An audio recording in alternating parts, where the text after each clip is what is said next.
Good evening, gentlemen.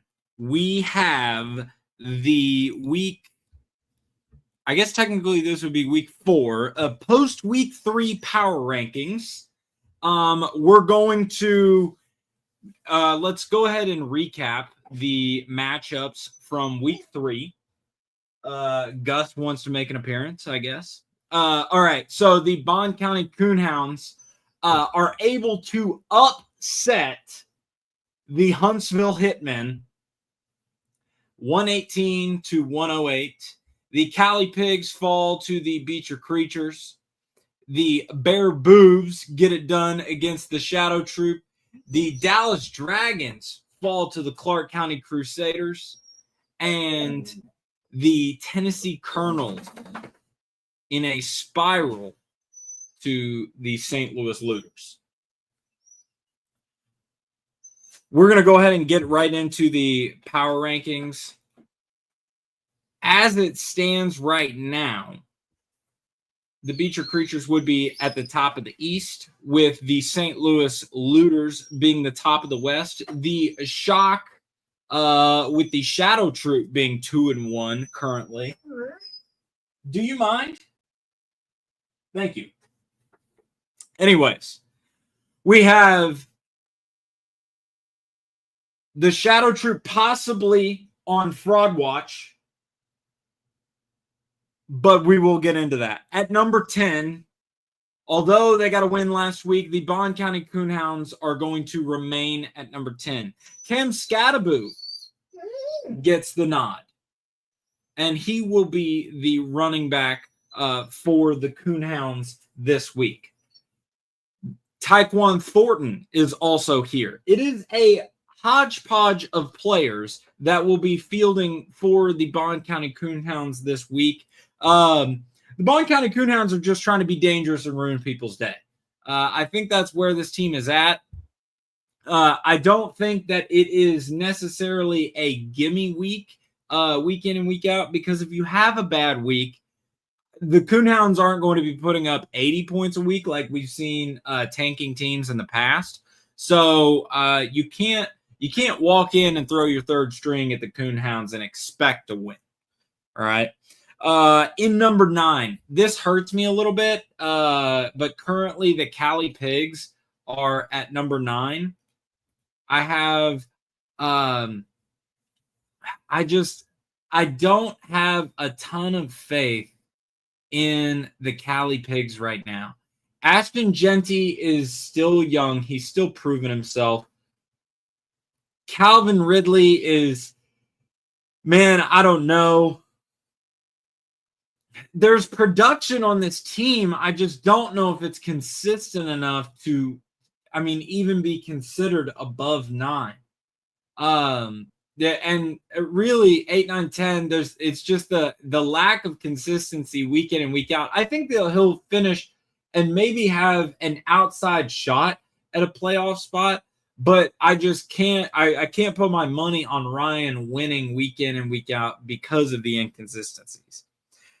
At number 8, we have a team that is 2-1, and that is the Shadow Troop. Hear me out, okay? This team is not good, and it's an inconsistent team. There will be the Shadow Troop will finish with a decent record, but if this is a team that you end up with the playoffs, this is the team that you want to play, okay? Because of the inconsistencies that are going to be with this team. While things are good in Chicago, I don't expect the Dunze to be extremely consistent. Laporta is a great spot. I actually think that Bo Nix super underperformed here with how I think he's going to where I think he's going to be. But I just don't think you have a lot of players that are going to be there week in and week out. It's not going to be. I don't know how big this or how high the ceiling is for this team either. I mean, if this team booms, right? And what did he score in week 1? Week 1, 130. Week 2, 135. I think that might be the ceiling. I think that might be the ceiling. And I'm going to stick to that. I'm not trying to be super harsh. I just think that's where this team is at the moment. At number 7, preseason top 3 team, the Huntsville Hitmen, man. Wow. Jared Goff, we're going to see better from him. Devon Achane, we're going to see better from him. Bucky Irving, he's going to be consistent. This team has an outside chance to be good again, but man, the questions with the wide receivers, not about the wide receivers themselves, but about the men that are throwing them the football, right? Jackson Dart could make Malik Nabers again, but Browning is not going to be it for Ja'Marr Chase. McConkey is going to produce more, but he hasn't proven to be like that stud week in and week out. I think he will be that stud, but I just don't know if he's going to be there. And man, right now, with how tight everything looks at the moment, I just don't know if I could put Michael any higher. This is the team that I have the highest hopes for going in at the beginning of the season, but I don't see him higher than 7 right now. At number 6, we have the Clark County Crusaders. Clark County Crusaders, McCaffrey is here. I think Pacheco, you'll see a bump. Devontae Smith come into play. Higgins is a huge, huge question. Same reason for Ja'Marr Chase. But I think that there's more consistency. The depth is not there.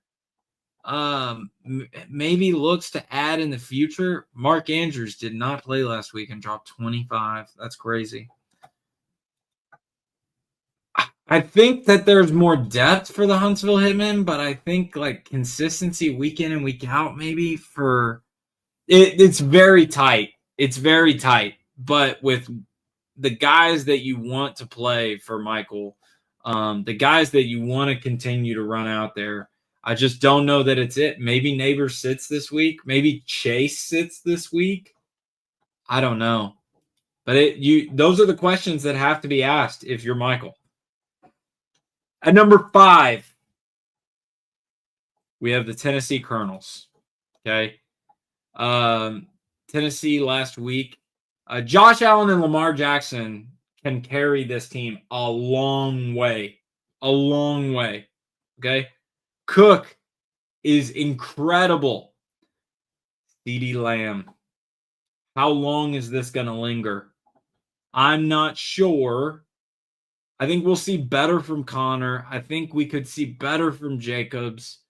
Harrison Jr., I don't know. And then the bench is lacking as well. I don't know. CeeDee Lamb is in a worse spot. I don't know who's in a worse spot, CeeDee Lamb or Ja'Marr Chase right now. CeeDee Lamb at least has somebody to throw him the ball, but how long is that going to linger in terms of can he get immediately back on the field?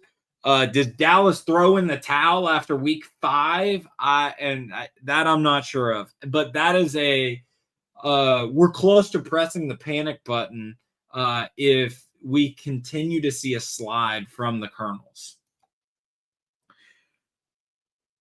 At number 4, we have a very consistent team in the Bear Boobs. I know he scored 94 points last week, but this team, I think I severely underrated in the past few weeks. I love Baker Mayfield, and unfortunately, Mike Evans is going to be out.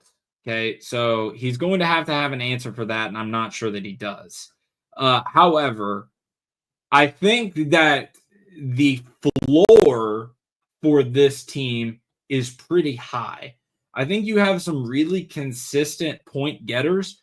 Down week from Chase Brown, I think that shoots up here. And from Deebo Samuel, but you have a lot of guys picking up the slack. I know David Montgomery did a lot this week here. Okay. But this was also a down week for many other guys but consistently are going to be at minimum double-digit guys. And I think that there's just not a week where you think you're safe against the Bear Boobs, because I think when everything comes out in the wash, I don't know that Sam will average below 125. I think he'll have some huge boom weeks that'll bring his average scoring above 125. I just think that it's solid. Nothing like really jumps out at you, but you just see that there's going to be a ton of guys that continue to produce. However, team could easily drop to 5 or 6 depending upon how long that Mike Evans thing lasts. It's kind of the same thing with CD, but I think that injury hurts Sam more than CD hurts Chase. Now to the top 3. At number 3, we have the Dallas Dragons. Okay. This team is going, again, the theme is consistency. And this team has a bunch of guys who could then carry the week for Dragon. Each guy in here has massive boom potential. And so if you have a Saquon Barkley week with 7.5, you might get those points made up elsewhere. Now, unfortunate that he had a couple of guys go down in terms of like point scoring.